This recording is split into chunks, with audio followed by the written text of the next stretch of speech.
Before Lindsay was set to travel to Japan, her older sister Lisa reminded her to be careful. "Remember Lucy Blackman," Lisa had said. It was a haunting thought, as the story of Lucy was tragic. Also a young Brit eager to see the world, Lucy and a friend worked as hostesses at an exclusive Tokyo nightclub that was frequented by wealthy businessmen. One such man took 21-year-old Lucy out on a private date. Sadly, that was the last anyone ever saw of her. Even more disturbing than her disappearance, her remains were located 7 months later. Her body had been dismembered and buried in a shallow cave. With this warning, Lindsay traveled to Tokyo a few months later in October of 2006 and began her job at Nova Intercultural Institute, a reputable English-language school. Lindsay settled right in with her two flatmates who were also teachers at the school. She quickly became absorbed in her work and she grew to love Japan. In fact, she felt even safer there than she did in Britain. In December of 2006, a few months into Lindsay's Tokyo adventure, her parents and younger sister Louise visited to celebrate Lindsay's birthday with her. They explored her favorite locations and enjoyed a celebratory dinner at a sophisticated, world-renowned bar. And though they knew it was a very special experience, only time would reveal how much they would eternally cherish the memory of that night and what would be Lindsay's last birthday. As they continually observed Lindsay's friendliness toward strangers, her father had an uneasy feeling. He mentioned his concern to Lindsay, but she brushed it off. After all, she was the English teacher and she wanted to fit in. Would Lindsay's innate trust in strangers indirectly lead to tragedy? Lindsay came to love her new job so much that she and her boyfriend of 4 years, Ryan Garside, made plans to spend the upcoming summer together. They would save funds for their upcoming plans to travel the world. In fact, they planned a full year of travels before they would return to Britain, where Lindsay would resume studies with plans of becoming a doctor. Sadly, the plans would never come to fruition. Everything went horribly wrong on the evening of March 25, 2007, when Lindsay's flatmates realized she hadn't come home since she'd left earlier that morning. It was not like Lindsay to disappear for any period of time, let alone to spend the night away. The following day, staff at the school placed a call to Lindsay's father and alerted him that Lindsay had missed 2 days of teaching without contacting the school. Something was clearly wrong. Just 5 days before she was last seen alive, Lindsay was enjoying time with friends at a favorite local bar she was known to frequent. According to the owner, a fellow Brit, Lindsay wasn't a big drinker by any means. She always headed home early. The bar was just a means to watch football in the company of friends. Like any other evening, Lindsay grabbed her bike and headed home. However, it would soon be discovered that someone had been watching Lindsay. Back at her flat and in the company of a roommate, Lindsay heard a knock at the door. She answered and found a young Japanese man who wished to take private English lessons from Lindsay, and at his request, Lindsay allowed the man inside the flat. During a somewhat strange interaction, the man drew a picture of Lindsay, and on the paper he included his phone number and his address on the back. At the time, no one could have possibly known how significant that piece of paper with the bizarre drawing would soon prove to be. Lindsay had agreed to provide the English lessons. Still, the man gave her a feeling of uneasiness, but she couldn't turn down the chance to make some extra money for her upcoming travel plans. But Lindsay was smart. She would only teach him in a public place for safety purposes. On the morning of Sunday, March 25th, Lindsay left her flat and headed to a coffee shop near the man's apartment in the town of Gyotoku. Footage shows Lindsay entering the shop behind a man. Lindsay appears quite uncomfortable as she frequently adjusts her hair. Lindsay's frequent touching of her hair and face could be a self-soothing behavior because she might feel uneasy or nervous. She left the shop ahead of him and got into a taxi with him. They headed back to his flat in order for the man to get money to pay Lindsay for the lesson. As they pulled up to his apartment, Lindsay asked the taxi driver to wait, as she'd be back momentarily. Tragically, it appears it had been an elaborate trap, and she would never make it out of that apartment alive. The taxi driver waited several minutes, then went on his way. The following day, Lindsay was reported missing. That's when the authorities utilized the crucial information from the strange drawing found at Lindsay's flat. Several police officers responded to the address, which belonged to a man identified as Tatsuya Ichihashi. He politely answered the door of the apartment, but then promptly fled. And then they found her out on the balcony. It was unbelievably horrific. Lindsay had been buried in a bathtub, one hand partially protruding from the combination of sand and dirt. She was barely recognizable. Her long hair had been shaved off, her body bound and terribly beaten, her neck broken. What kind of monster could have done this to Lindsay? The details that would unfold were unfathomable. Tatsuya was the prime and only suspect, yet the case was quite puzzling on the surface. The 28-year-old was an unemployed child of wealthy and successful parents who gave him a generous monthly allowance. His father was a brain surgeon and his mother was a dentist. He didn't seem like the type of person to do something like this, or did he? A parasitic lifestyle is a trait of a psychopath, along with having a lack of realistic long-term goals. Psychopaths also have a proneness to boredom, which may lead them to commit crimes for the thrill of it. There had been a sign that something was wrong when Tatsuya was 13. In school, he was assigned to write about his dreams for the future. According to a friend, he wrote in great detail about his fantasies of spying on girls as they dressed. A week after Lindsay was last seen alive, her father made an appeal to those in Japan in an attempt to seek information. He cited the murder as a source of shame on the nation, and it seems his appeal was somewhat successful. A short while later, the police released the video footage of Lindsay's last moves to TV stations. Around 2 weeks after Lindsay's murder, it's believed that Tatsuya phoned his parents, only to let the line go dead upon his father's answer. But the message was clear that he was still alive, despite rumors supported by the media that he had taken his own life. There were countless other speculations. Some wondered if perhaps he was involved with the Japanese mafia known as the Yakuza. It was believed that he idolized the violent gangs, but the idea didn't seem plausible to crime experts. What happened to Lindsay wouldn't have been worth the consequences for the Yakuza. Others theorized that he was able to evade capture because he was living in Tokyo's red light district, dressing in disguise as a woman. In late October of the following year, Lindsay's family received devastating news.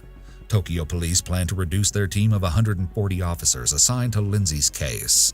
Considering Japan's geography that included mountains and remote wilderness, they presumed Tatsuya would never be located. But after the setback came a major development.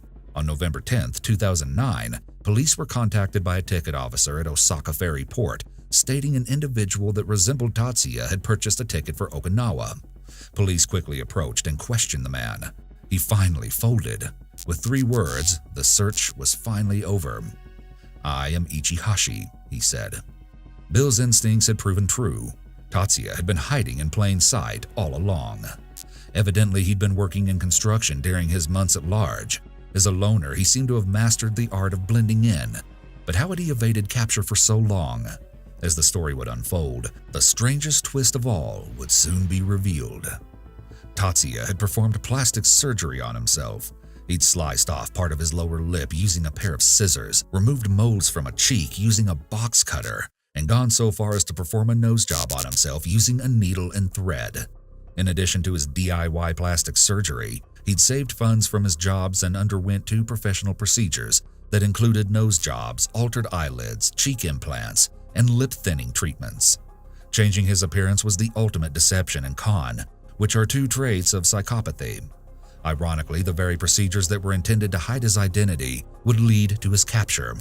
It was a plastic surgeon, the second one to be precise, who set things in motion. The surgeon became suspicious of the man who wished to radically change his appearance. Police were alerted, and a photo of his altered face was issued. Within a matter of days, he was apprehended at the ferry terminal in Osaka. Lindsay's family and friends were relieved the suspect had finally been arrested, but it would not be until early July of 2011, nearly 2 years after his capture, that he would stand trial. At trial, Lindsay's parents and sisters listened as Tatsuya described the horrors Lindsay endured during her last hours in that apartment. She'd followed him from the taxi to his front door and waited as he grabbed her payment for the English lesson inside his home. But then he told how he'd punched her and dragged her into his flat. He confessed to assaulting Lindsay. However, he did not admit to intentionally killing her. He claimed it was an accident. He panicked and inadvertently suffocated her when she screamed out for help, out of fear someone might hear her. It seems unlikely that Tatsuya would have allowed Lindsay to leave after assaulting her, as she would easily be able to identify him and even provide his address to authorities. He may have been downplaying her murder in an attempt to receive a lesser sentence. Lindsay's family requested the convicted murderer be punished at the maximum penalty allowed by Japanese law. Japan does have the death penalty, which is execution by hanging. It's generally reserved for only the most heinous of criminals, and unlike in the US, It's extremely rare in Japan to be sentenced to death for only killing one person. The sentence came just days after the verdict was reached. Nearly 4.5 years after Lindsay's murder, Tatsuya was sentenced to life behind bars. Some red flags to look out for. The first warning sign was that Tatsuya showed up uninvited to Lindsay's door, which suggests that he may have followed her home. The drawing Tatsuya did of Lindsay could be interpreted as flattering or charming, but it seems like a strange thing to do the first time they met. But since there isn't anything overtly sinister about a drawing, Lindsay may have brushed this odd event off. Lindsay allegedly felt somewhat apprehensive about providing lessons to Tatsuya. However, she decided to meet with him anyway, as she may have felt there was no logical justification for refusing. She took precautions such as meeting him in a public place, but he then convinced her to go to his apartment. Although she may not have felt entirely comfortable with this, it's possible that she justified to herself that she could still take safety measures, such as public transportation, and then just waiting in his doorway for him to get the money. How to avoid similar situations. If someone is pressuring you to meet at their home or in another private place when you don't feel comfortable, do not give in to their demands. Tatsuya manipulated Lindsay into going with him in order to get money he owed her. If you're in a similar situation, remember that no amount of money is worth putting yourself in a potentially dangerous situation. It can be difficult to justify making a decision based on something as small as having a bad feeling about someone. However, it's important to always trust your gut. Ashley Freeman was celebrating her 16th birthday with her best friend Loria Bible. Though the night started with pizza, then a slumber party at Ashley's family farm, it ended in tragedy, with a fire that destroyed the Freemans' home. When the flames were finally extinguished, there was no sign of either girl. Ashley and Loria enjoyed a festive start to their evening on December 29, 1999. After dinner out, they continued the celebration at the Freeman farm along with Ashley's parents, Kathy and Danny. In the very early morning hours of the following day, a call came into the Welch, Oklahoma Fire Department. Firefighters arrived at approximately 5:30 a.m. shortly after the call came in to find the Freeman mobile home completely engulfed in flames. Inside, the remains of Kathy were located. But where was Danny? And where were the girls? The following day, one of the questions would be answered in the most horrific of ways. The scorched body of Danny was discovered in the debris. Sadly, it was Loria's parents, Jay and Lorene, who found the charred remains that police hadn't been able to locate the previous day. But the girls were still nowhere to be found. Loria's car was parked out front, the keys in ignition, but how had they disappeared without so much as a trace? A search party gathered and combed through the premises over the 2 days that followed. Among the findings was an insurance verification card, but the name on the card wasn't familiar. Loria's purse was also found amongst the ash and debris that had once been a home. Autopsies of Danny and Kathy were performed by the Oklahoma Medical Examiner's Office. The findings were unsettling. Each had suffered an execution-style gunshot wound to the head. The state fire marshal later inspected the site and concluded that it had been deliberately set. No surprise there. Authorities soon inferred the killings had been drug-related. According to multiple accounts, Danny was associated with the drug community. Over the following years, police continued to investigate leads, but each proved to be a dead end. Then, in 2005, there was a major development in the case. Authorities had zeroed in on a man by the name of Jeremy Jones. The 41-year-old was a convicted killer located on death row in Alabama.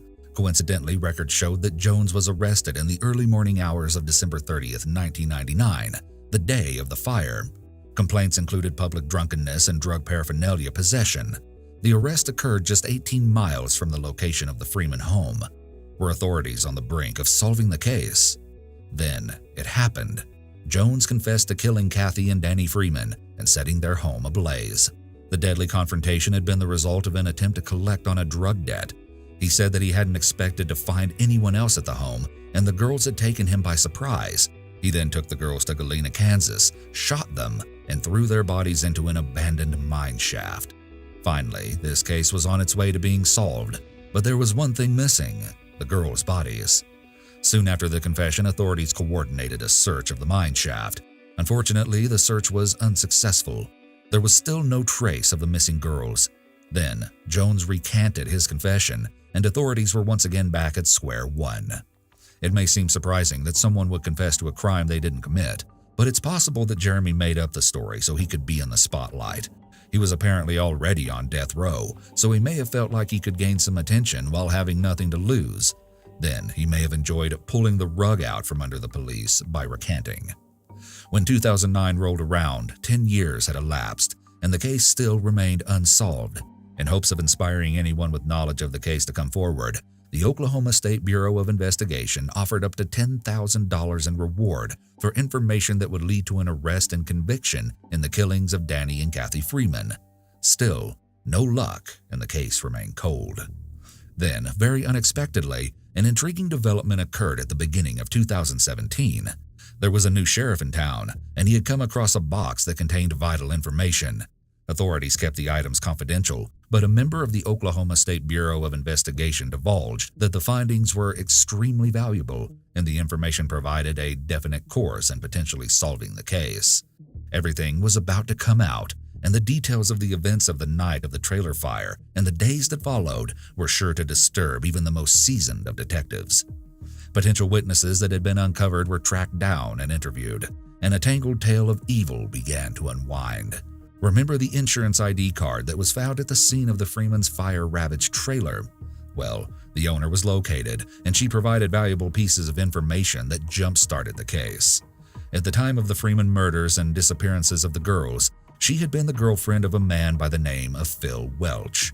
Phil happened to live less than a mile from the Freemans at the time of the murders. A few months later, she claimed he'd been abusive toward her.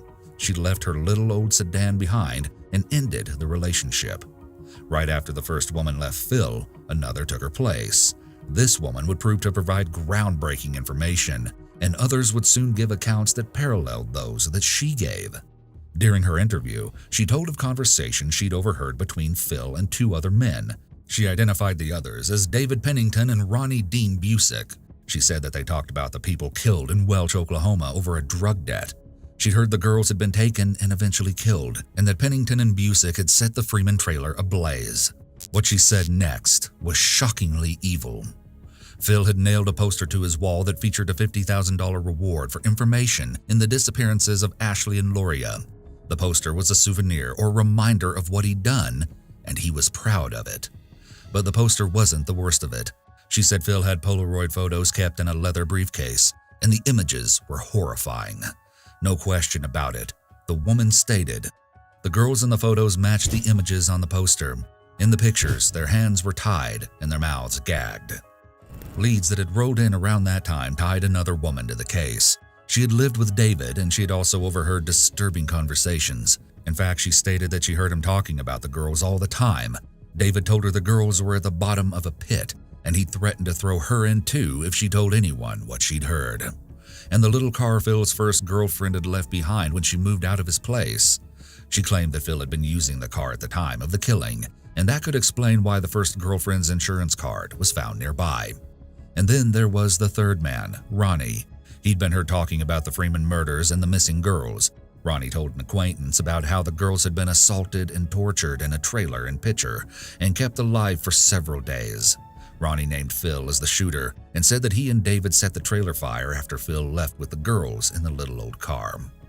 It may seem unfathomable that the two women connected to Phil and David had all of this information for years, but never reported it.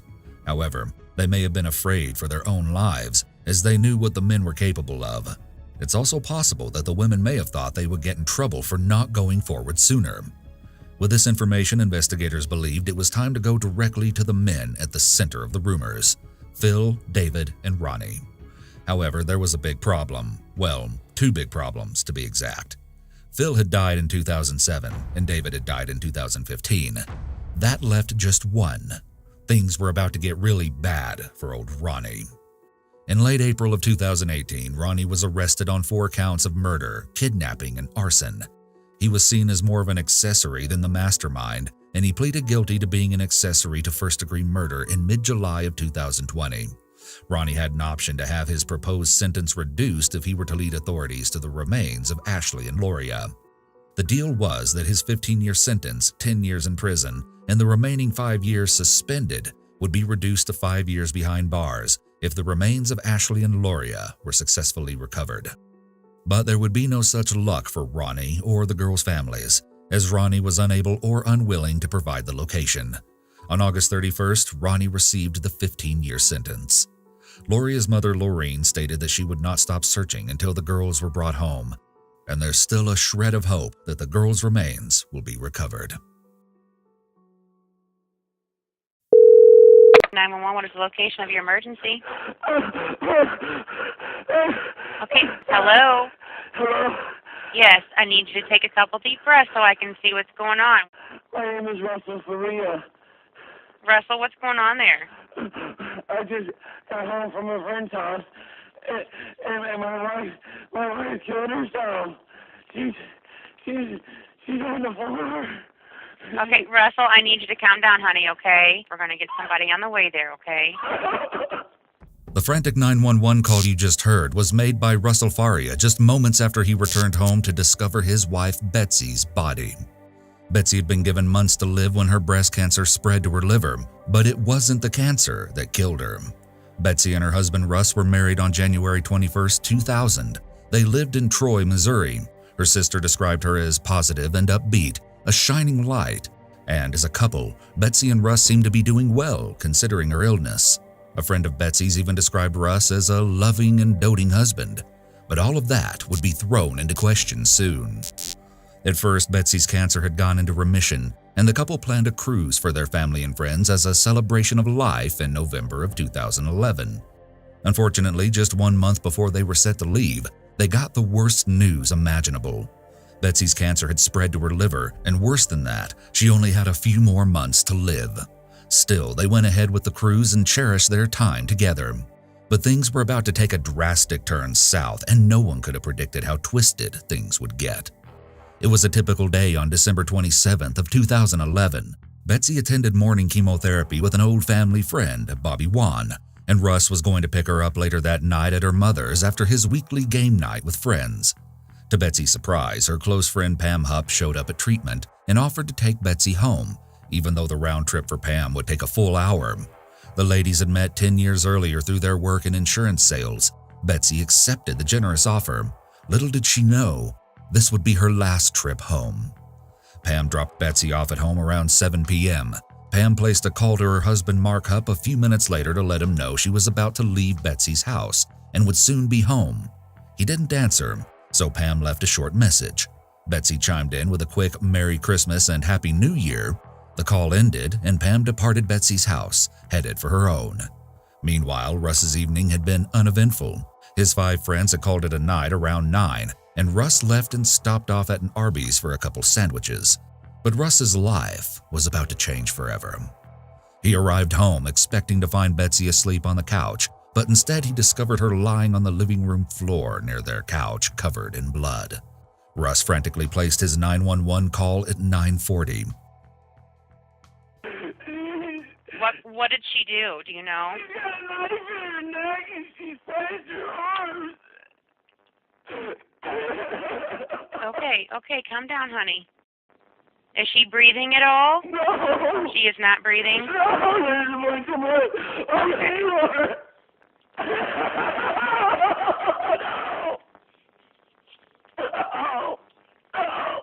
The terror and raw emotion in Russ's voice are gut-wrenching as he tells the operator that his wife appeared to have taken her own life. His mind may have jumped to the conclusion that Betsy took her own life because of her cancer prognosis. It's not uncommon for people diagnosed with terminal illness to consider taking their own lives. But when the sheriff's deputy arrived at the scene less than 10 minutes later, it was obvious that something far more sinister had occurred. She had been stabbed repeatedly, her arms nearly severed, wrists slashed to the bone, the knife still protruding from her neck. Russ was escorted outside. An autopsy would reveal that 55 stab wounds covered her body. This is clear evidence of overkill and is an indication that the victim most likely knew the perpetrator. Around 11 p.m., a little over an hour after the sheriff's deputy arrived on the scene, he drove Russ to the Lincoln County Sheriff's Office for questioning. It was routine procedure. Russ was the spouse of the deceased, after all. But soon the tone changed, and the questioning turned into an interrogation that would last nearly 11 hours. A search of the Faria house uncovered blood on the couple's bedroom light switch plate and on a pair of Russ's slippers in the closet. Russ's game night friends were interviewed while he was interrogated, and they agreed with the timeline of events Russ had provided. But investigators weren't sure if they'd agreed on the night's events because they'd crafted a conspiratorial story, or if it was simply an accurate timeline.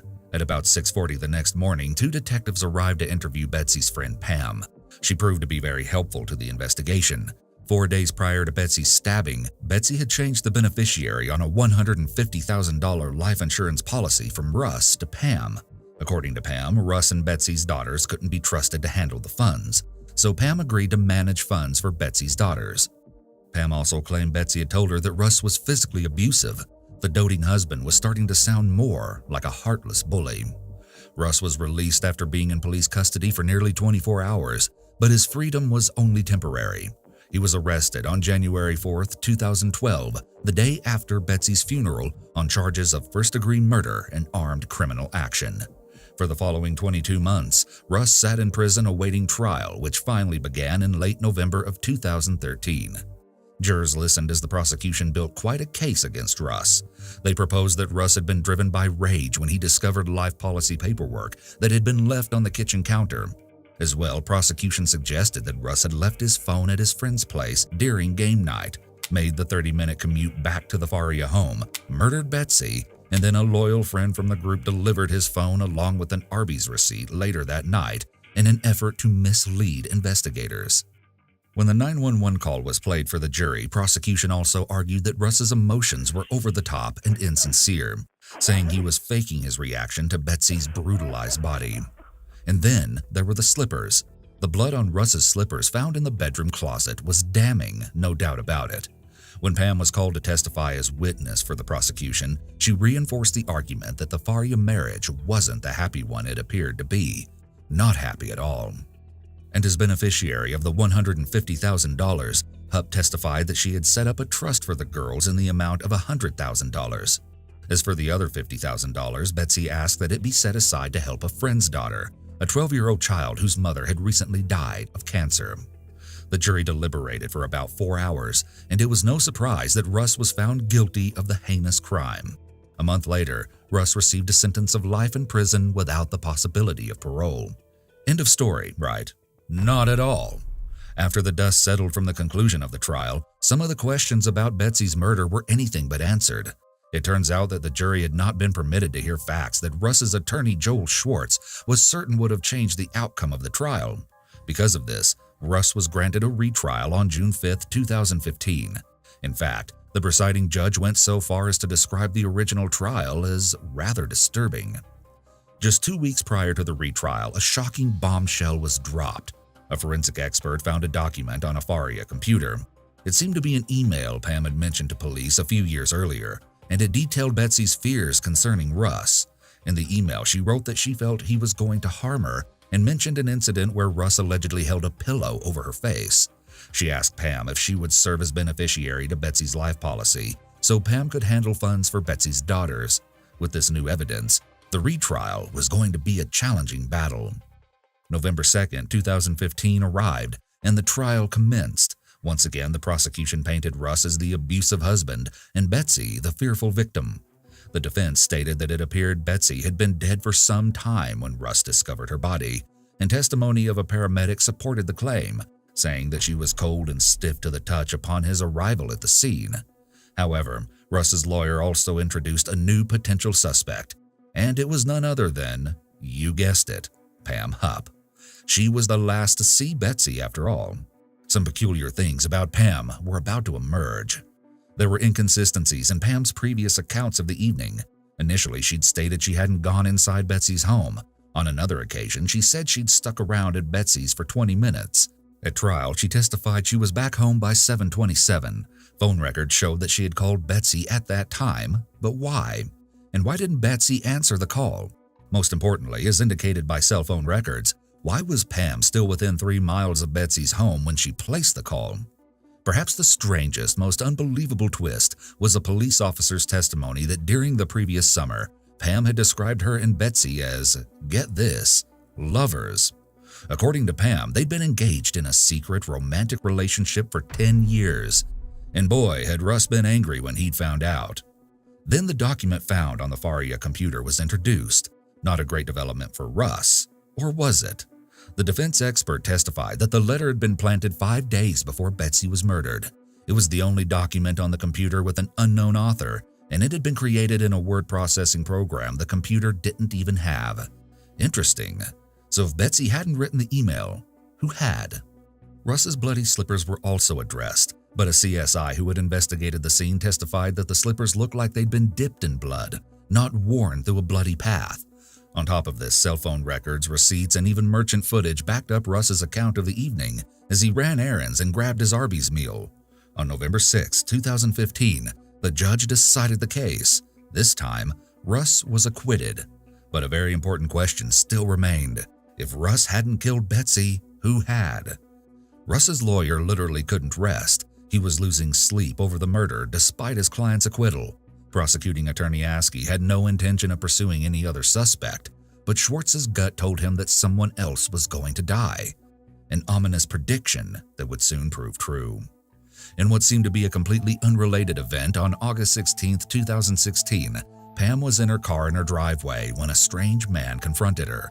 She jumped out of the car and rushed into her home, but the man followed her inside. 911, what's your emergency? Hey, hello, there's someone breaking in my house. Help! What's the address you're at? Help! Police, did you want me to get your wife? I'm getting in the car with you. No, What is the address? Get out, get out, get out. Then, 5 shots rang out. Pam's flat tone in this clip is somewhat strange. She doesn't appear to be expressing much emotion despite the situation. It almost sounds as if she's reading from a script. This type of scenario should trigger a fight or flight response, which is the body's way of coping with extreme stress or danger, and is usually expressed by yelling, screaming, or crying, all of which is the opposite of Pam. Pam told police about how the intruder had tried to kidnap her to get Russ's money and yelled that he was going to kill her. That's when she'd located her revolver, pointed, and shot him. Following the questioning, Pam was released, but in time, the truth would be exposed, and in a way no one could have imagined. About a week later, St. Charles County prosecutors and investigators announced that further investigation had led them to develop their own theory. It went something like this. Pam needed to divert attention from herself, as it was known that Betsy's case was being reinvestigated. She tried to make it look like she'd been attacked by an assassin sent by Russ, then shot the man in self-defense. And Joel's prediction of another casualty had sadly proven correct. Pam was finally arrested. Footage shows Pam being questioned, then grabbing a pen and tucking it into her clothing behind her back. She requests a trip to the restroom. Suddenly, chaos erupts at the police station. There's an officer here, a female officer that's going to escort you to the bathroom, okay?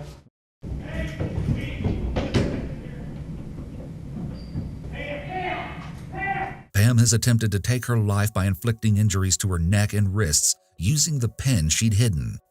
Authorities believed Pam's bizarre attempt to take her life was an indication of her guilt in the killing of the alleged intruder.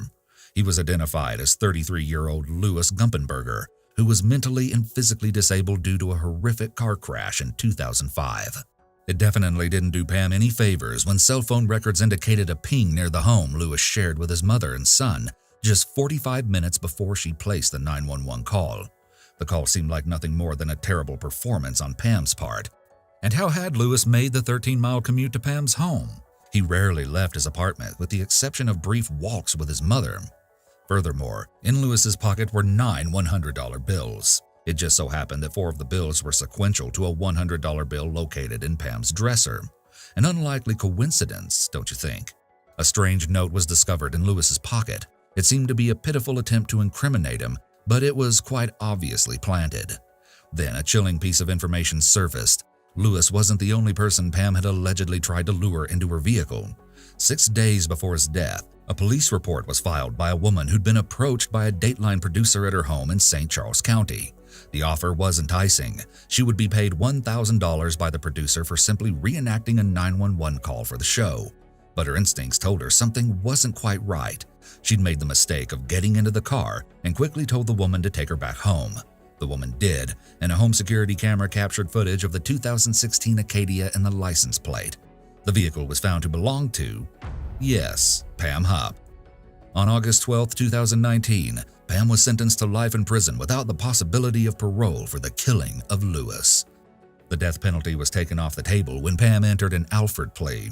An Alford plea is where there is strong evidence of guilt, but a defendant doesn't have to actually admit to the crime in order to plead guilty and accept a plea bargain. This is often done in an attempt to avoid the worst possible sentence for the crime. In July of 2021, yet another outrageous twist in this strange tale occurred. At long last, Pam was formally charged with first-degree murder in the death of Betsy Faria. Perhaps after all of the years since Betsy's death, justice could be on the horizon for family and friends of the woman whose life was cut short. That's how this story ends for now, but before we go, I'll leave you with one more intriguing tidbit. Pam's mother, 77-year-old Shirley Newman, died about 2 years after Betsy's murder in 2013, years before Pam was arrested. But the cause of death was anything but natural. She fell from her apartment balcony 3 floors up. Apparently, she had a large amount of Ambien in her system. The cause of death was ruled undetermined. It's alleged that Pam was the last person to see Shirley alive. Was it simply an accident, or something more sinister? Perhaps we'll never know. Here are some red flags from this case. For one, it was a red flag that Betsy changed her life insurance beneficiary to Pam only a few days before she died. The fact that Pam changed her story several times about whether she went inside the house or not should have set off some alarm bells. The phone call that she made to her husband as she was leaving, in which Betsy can be heard in the background, could have been a very strategic move to provide proof that Betsy was alive when Pam allegedly left. Pam's very strange 911 call before shooting Lewis